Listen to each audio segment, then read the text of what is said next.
चौक police station में मिरालम मंडी market का पूरा व्यापारी लोगों को हम रिक्वेस्ट करके एक मीटिंग लगाए तो है पुलिस स्टेशन में।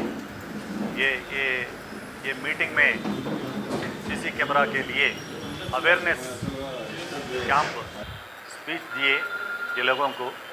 और सीसी कैमरा लगाए तो क्या बेनिफिट्स रहता, नहीं लगाए तो नुकसान क्या रहता, पूरे लोगों को विद एग्जाम्पल्स हम अवेयरनेस दिए।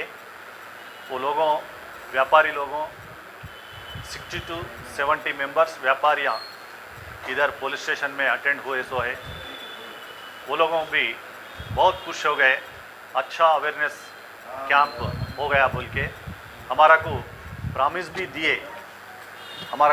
भी दिए ये फरवरी 10 तारीख के अंदर पूरा मिरालम मंडी मार्केट में कैमरास नेनु सैतम में मिनिमम 1000 तक कैमरास लगा तुम बोल के हमारा को प्रॉमिस दिए।